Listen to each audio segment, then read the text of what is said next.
Welcome back to another video. You're here with Kurt. Make sure you like and subscribe the page. Comment, let me know if this helped you any, or maybe you have a different way that you go about doing things when you're doing art. Let's network and share ideas. I'm also down to collab on certain things. So yeah, just hit me up or let me know what you think. Today we're going to be showing just a couple little tips on a piece that I already did. I know usually when I get online, I'm live and I'm, sketching and I'm doing the art as we go and explaining it in real time. I do that so you can see the mistakes that I run into. But with this particular piece, I wasn't able to do that because it was a very busy day and I kept taking long gaps of time, basically just staring at the art for placement. And the reason I was doing that is because this art is basically just words. The customer just wanted a saying. They didn't have, a picture or any kind of theme, which is fine. In that case, your words are your art. Your words are going to make the art. Sometimes I use a picture, you just put words around it or art it or whatnot. In this case, the words are the art. So what I did was I went on What the Font or the Font. I found a graffiti type of font that I liked. And then I downloaded that font. I typed in the word Zunieville. I then made small little rectangles and I put them in the edges of each of the letters, like in the corners there, as you see. I did that to make it my own unique font and to add some jazz to the words. I thought that was a very cool look. So I did it to all the letters so they would be uniform. They're not exactly the same on each letter because each letter is different and it's curved different. And if they're all the same, it wouldn't flow as fluently. So that's just a little art tip to remember when you're making your own custom fonts. You want to keep something in every letter that associates you to the next letter. Kind of like Old English all has different curves on every letter. But if you look, they're not the same curve pattern, but they're very similar. But they're going to cater to whatever letter you're drawing. Okay. All right, so moving on. What I'm going to show you today is how I did the effects of these bricks, okay? So I'm going to move all the words out the way and just talk about these bricks for a second.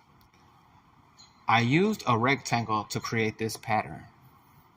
So first I made one rectangle. I'm going to convert this rectangle to curves so that I can manipulate it more. After I convert it to curves, I'm going to add nodes to it, and I'm going to move the nodes around the inside and stretch some to the outside of the rectangle so that it won't be a perfect square. The reason that I'm doing that is because I'm mimicking real life, and in real life, bricks are not perfect. Nothing is perfect.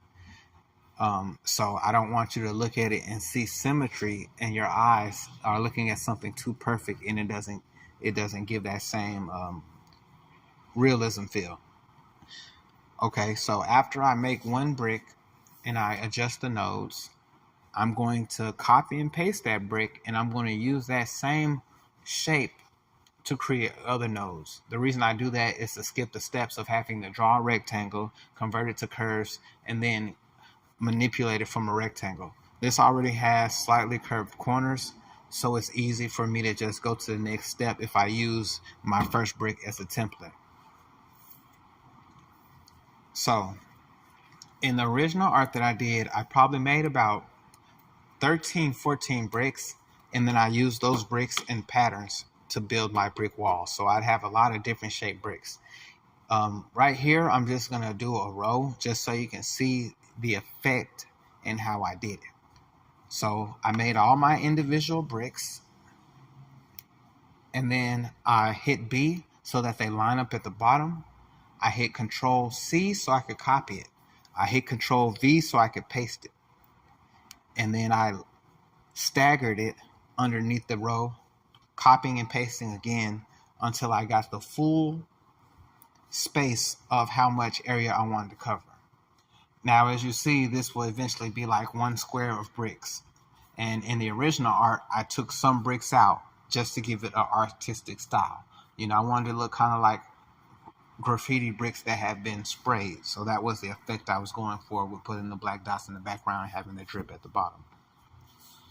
So after I created the brick pattern, I put a black outline around it, and that's what gives it, just that darkness. Okay, so one more thing I'm going to show you now is how I got the gradients on the inside of the brick. So I use 3 layers of color. I have my original brick, which is burgundy, and then I have 2 layers on top. This is the first layer. This layer is gray, or a gray scale. So this has a transparency tool applied to it, which allows 14% of the color to still show through. Complete transparency would be 0, so I guess we say translucent. So this is 14% transparency of the color showing through. So that's what it will do when I print. And it's just a solid gradients over it to make the bricks darker. Now I'm going to move this other portion to the side so you can see that I used a white effect in the middle of these bricks to give it that shine around the words family and friends. So I had to turn it into a bitmap after I used the transparency tool so I could add another layer of transparency, and that's very important to remember. If I take something and I put the transparency tool on it and I go work on some other art and I come back and try to put more transparency on it, I'm going to continue from where I started, if that makes sense. I need to turn it to a bitmap so it'll lock in whatever effects I changed. And then when I use the transparency tool, it'll be like another layer, and I'm again working on top of what I've already edited. And that's pretty much it. Simple design, happy customer. Make sure you stay tuned for more videos. Make sure you like and subscribe. Enjoy the day.